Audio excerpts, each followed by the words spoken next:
Good morning, everybody. Welcome to the Nurse Mark and the Green Nurse Daily Dose of AFA.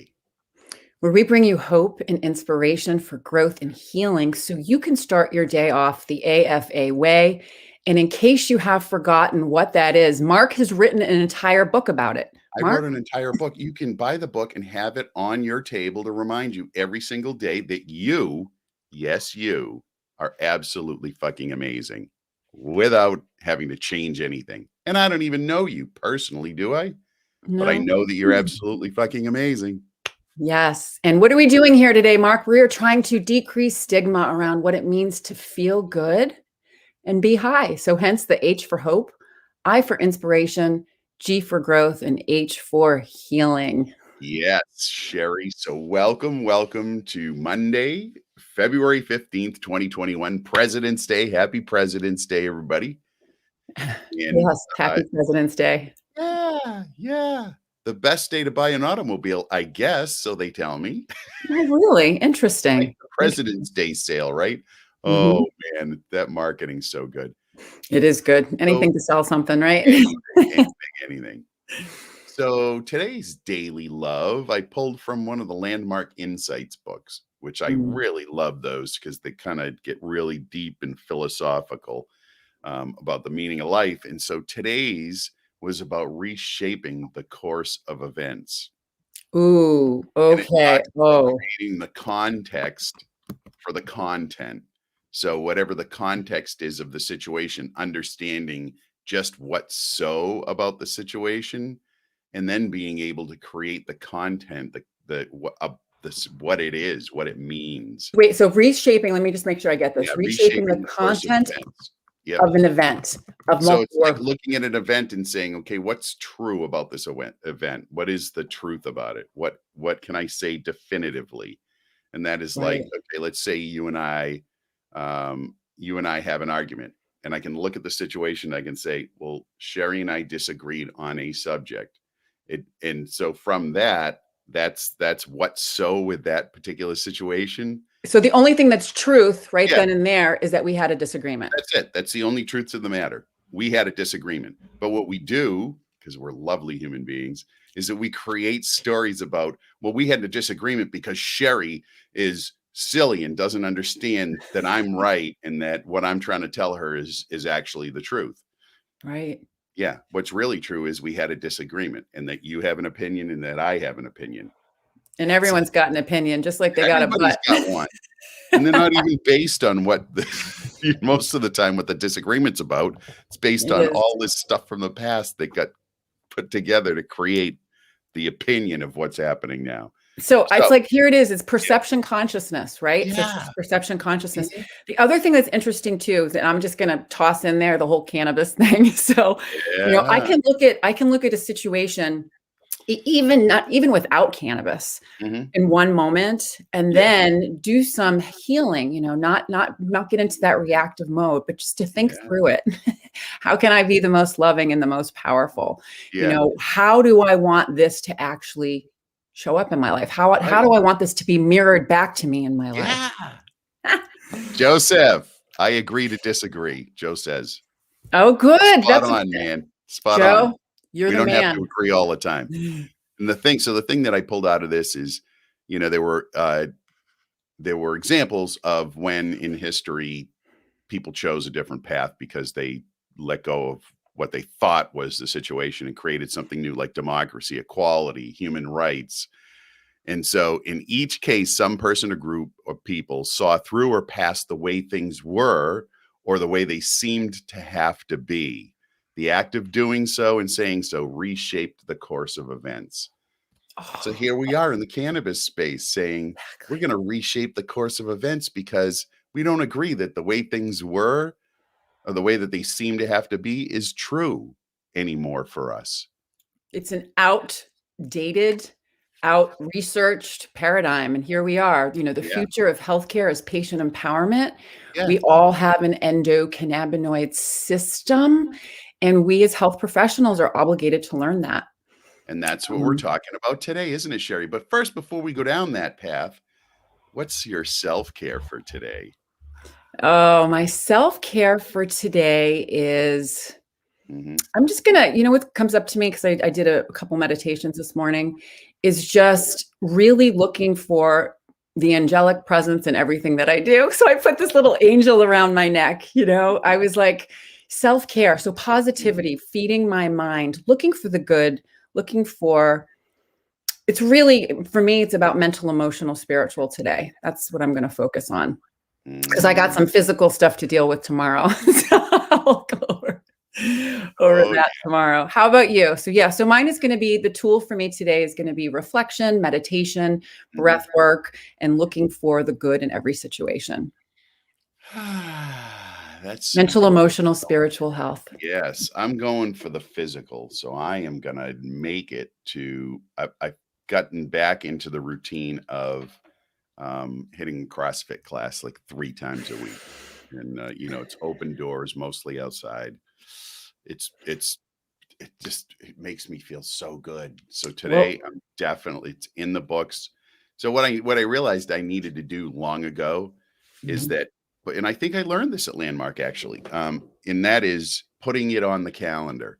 So unless it's on the calendar, it's not really in existence, right? It doesn't yeah, exist in my life until it makes it onto my calendar. And once it's there, it's it's a part of scheduled. my life. So today, and I did this yesterday, is I mapped it out for the week. I know which days I'm going to go and the times I'm going to go. So I'm committed to that.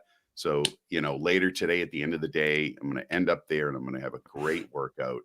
And yeah, that I'm just really excited. It makes me feel so good. Good. And just for the new viewers, Mhm. exercise, motion is the lotion. Lotion is the lotion. Exercise nourishes our endocannabinoid system. That That it does. bliss, feel good little high that we feel is that anandamine molecule that's circulating Yeah, in our system to remind us that it feels good to work out. it does. Yeah. Right? Oh. The other part I love too about working out, Mark, you Mhm. take I'm just going to plug you right here, your Nurse Mark CBD. So just think Mhm. about this. This is a really cool thing. So when you take Recovery, CBD, baby.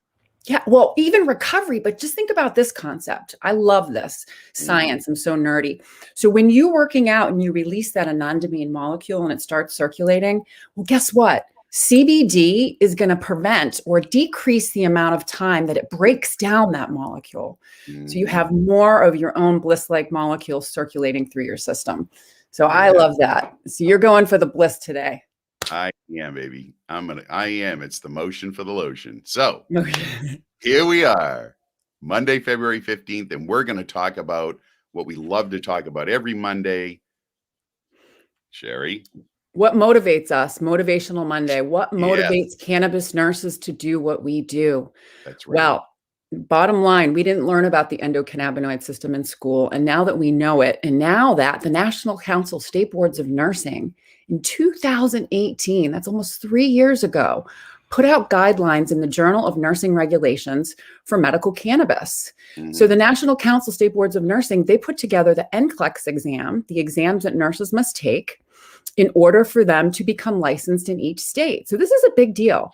It So is. the National Council State Boards of Nursing, they identified 6 essential areas of knowledge about Mhm. cannabis for all nurses, Mhm. nursing students, and advanced practice nurses. So Mark, will you just review these 6 essential areas because they are important? Yes, If you're they a are. nurse So, out there, first listen one. up. Yeah, ready? First one, Mhm. the nurse shall have a working knowledge of the current state of legalization of medical and recreational cannabis use. We'll be reviewing each state, and we need to remember that info is going to be constantly changing as we evolve with this plant. Second one, you ready, Sherry? The mhm. Go. The nurse shall have working knowledge of the jurisdiction medical program, and the jurisdiction is the power to exercise authority over personal and things in a specific territory. So every state is different, every medical program. So it's not only federal law, state law, but even every medical program, like Massachusetts Yeah, has the Cannabis Control Commission. So we need right. to have that working knowledge. And 3, and Mark. and honestly, a lot of the programs are horrible. They're They're outdated. restrictive. They're actually Yeah. restricting people's access to their medicine. But it's the Frustrating. way it is, and we'll talk about it. It's frustrating, but we'll talk about that. Yeah, there's a Uh, lot of yeah, upheaval in a lot of different states. Carrie yeah. Lee's state, Carrie Lee from Iowa. Good morning, Lovey. Good morning, Carrie Lee. Yeah, so all Mhm. the different states are different, and a lot of them They are, aren't based on science. They're not right. based on research. They're not I based mean, on thank goodness Massachusetts did a fairly good job of putting theirs together. I mean, there's still things that need to change, but realize we're so early on in this. It's going to take a while, and we'll talk about that in just a second. right, Um, the third one, the nurse shall have an understanding of the endocannabinoid system, cannabinoid receptors, cannabinoids, and the interactions between them. right. So yeah, it's the biggest. When you think about, when we talk about the umbrella, the Mhm. endocannabinoid system is at the tippy top of the umbrella. It blankets on our entire body and it regulates everything that we do. It tells our body to either do something or stop doing something to Right. keep all of our organ systems working in harmony. Yes. So here's a good one. Number 4, the nurse shall have an understanding of cannabis pharmacology and the research associated with the medical use of cannabis. Research. Research. And you know what? There a ton of research has been done, but it's only a tiny little tip of the iceberg of what really needs to be done. Mm, There's a lot of good preliminary evidence for a lot of different things that cannabis will be good at treating. There's a lot of great preliminary information. But yeah, we're still early on. Again, we need to have a lot more research. yep. And it's the fifth one, the nurse shall be able to identify the safety considerations for patient use of cannabis. That's Yeah. why we're here, Mark. We're here to teach about safe consumption. If Mhm. medical Mhm. patients, if you're learning how to want to incorporate it into your daily life as cannabis wellness, or Yeah. even if you want to learn how to have an adult use safe experience, Yeah. safety is of the utmost importance. And And that's why and we're here. yeah. And so there are some safety concerns, but you know what's really even more important for me, Jerry, is effectiveness. So I Hmm. don't want, a lot of times, and we talked about this, people will try cannabis on their own and they'll have not a great experience and then they'll rule it out. They'll say, that's it, it's not for me, it's not going to work. And then they lose that opportunity to really, really, really be healthy. And Yeah. so I want people to have a good experience. I want them to really go slow. And that really it's why we're here. We want to help people have a good experience with it. Yep. Coach you So right through that. So, number 6, the nurse shall approach the patient without judgment regarding a patient's choice of treatment or preferences in managing symptoms, chronic mhm, disease, or even pain. right. So, judgment, there is no room for No. judgment in human caring. Now we're taught in nursing school, we're forced to take a class, or part of our curriculum is learning to work with other people's cultures, like being Hmm. culturally sensitive in the nursing environment to what other people believe in healthcare, right? Because other people have Yeah. different rituals and ways of thinking. And so we're taught in nursing school to be sensitive for that, but we're not taught to be sensitive about cannabis and people's use of that as a medicine. So, Yes. yes, Sherry, we got Anyways, myths to dispel. we do. We truly do. And so, part of our education is when we're educating in the communities, educating other health professionals and nurses. There's a lot of rejections. There's a lot of hesitancy. Sometimes there's a lot of questions, and it's all out old, outdated information. So last week we dispelled Oh, the myth that cannabis is a gateway drug, gateway to and we health, want to maybe, but yeah, it is an exit drug to pharmaceuticals, opioids, and other yes. harmful substances. Mhm. And so 2 points I want to point out um, is that cannabis was in the United States pharmacopoeia until the Mhm. late Yeah, 1930s. I think it actually Right. took until 1942 when it was actually, taken off the list. You know how it is. They Right. ban it in 37 and then it takes like a number of years to Yeah, logistically get it done. Yeah. to But get it. you're right, Yeah. 37 was when that was the event. Yeah. And so just think about this too. The US Pharmacopoeia, it's the official publication that contained a list of medical drugs and their effects Mhm. and directions for use. Right. So, it's Very really important. it's very important. The American Medical Association approved of it, for a Mhm. long time. And so they were not happy when it was taken off the No, they list of testified medical in drugs. Congress. Yeah. to try to Yep. block it. Here's another cool fact. Yeah. So prior to cannabis prohibition, there were over 600 commercially sold medical products with cannabis as the active ingredient. Yeah. Right. Oh yeah, 600 commercially sold products Yeah. because they worked. Right. Right. So Yes. today's big myth, Mark. Mhm. Okay, I'm going to let you talk about this one. So All right. today's big myth is myth number 2. We covered last Oh, week's this is number a good 1. one. This is Cannabis a really good lowers one. intelligence. Yeah. Okay. Cannabis lowers intelligence. It's a myth. And prohibitionists, as well as the cannabis culture, created the stereotypical stoner type, such as Spicoli from Fast Times at Ridgemont High or Cheech and Chong. But those stereotypes are just stereotypes. They're entertainment. The Yeah. 1980s anti-cannabis campaign taught us that cannabis kills brain cells. But does cannabis impact IQ? Does cannabis inflict cognitive harm? Sherry, review the 2012 study, the All right. ridiculous 2012 study.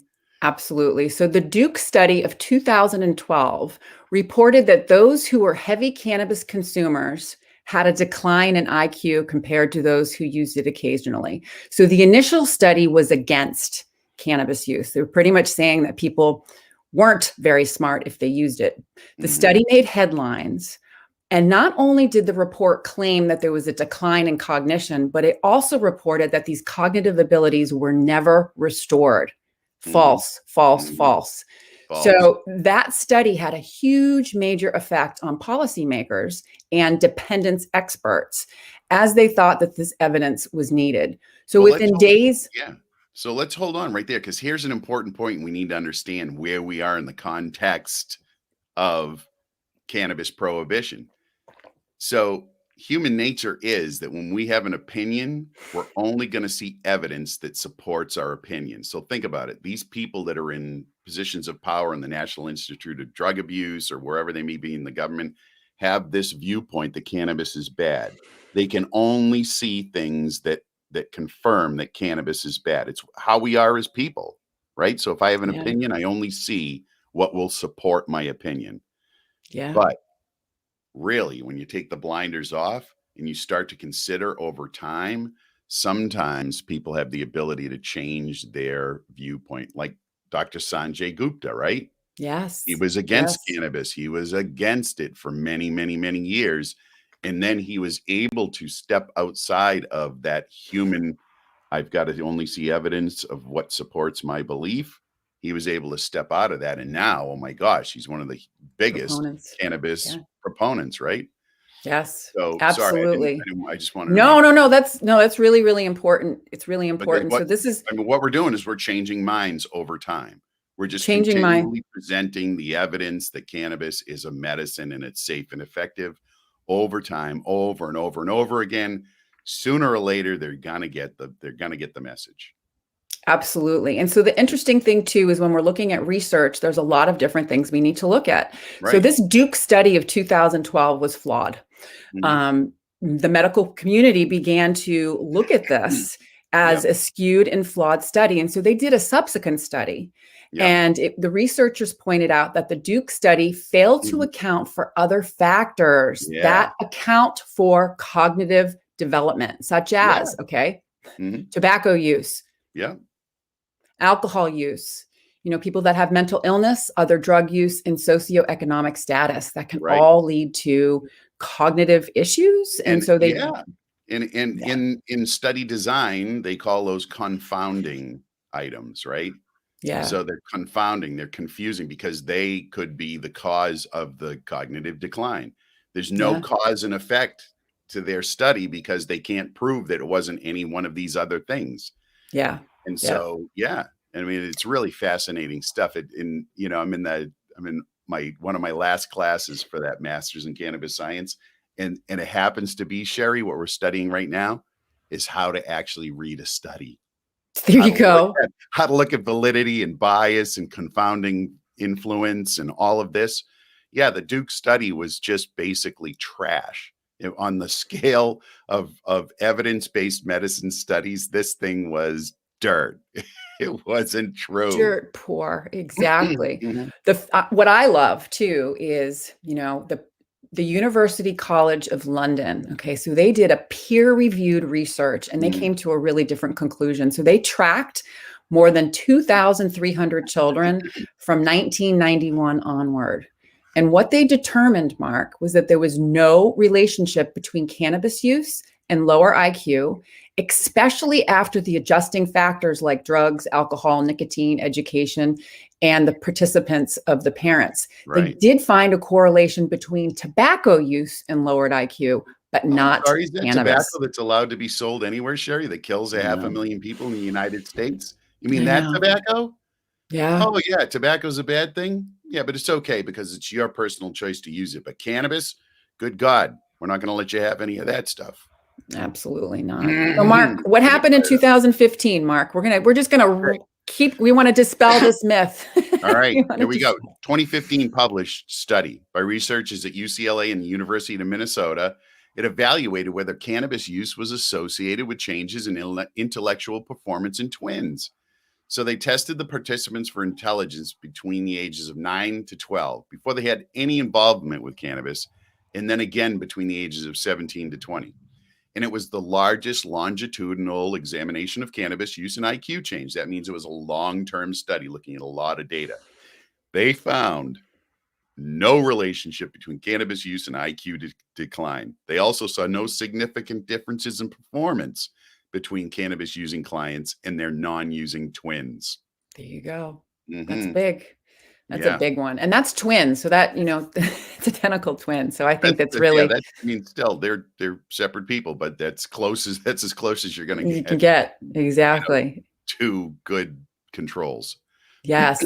So a study in 2017, Sherry, what did they say? So this published study was done by a team of researchers from the UK and Wales, and they evaluated whether cannabis use is directly associated with the cognitive function in a set of twins. So the authors concluded that cannabis use in adolescence does not appear to cause IQ decline or impair executive functions, even when cannabis use reaches the level of dependence. Mm-hmm. So that's just really interesting. So, we're not proponents of over consuming. However, this was just a study to show that even if, people had used it, a lot of it, it's not going to cause IQ decline. There's other factors. Right. Yeah. And, the notion that cannabis has negative impacts on intelligence is old, outdated, and false. It's a false paradigm. It's a claim that has been made by people across the political spectrum, and science finds no factual basis for this contention. None. All right. Mark, what's your personal opinion on this? Well, Sherry, my personal opinion is this. I smoked a ton of cannabis between the ages of 12 to 17. Okay. A ton, which kind of helped land me in the Marine Corps at the age of 17. Probably because I smoked a lot of cannabis and I was hanging out. No, actually, I ended up there because I didn't know what I was going to do with my life after I got out of high school. So I made a decision to do something that would change my course of my life. So anyway, I had all that cannabis use, and then I had no cannabis use from 17 to 50 something. And so, listen, I piss people off because I am the best test taker there ever is. So my intelligence level is pretty high. I can take a test and ace it, and it makes people angry. I don't have to study. So my personal opinion on that is it's all bullshit. It's all just bullshit. Cannabis does not lower IQ. The evidence, there's plenty of evidence to the contrary. And I come from the land of, cannabis prohibition. Okay. I didn't care if you used it, but I didn't use it at all. And if it was illegal, it didn't bother me. So, hey, it can stay that way. Exactly. Thank you, Nurse Mark. What are the myths? What about you, Terry? Do you think it's true?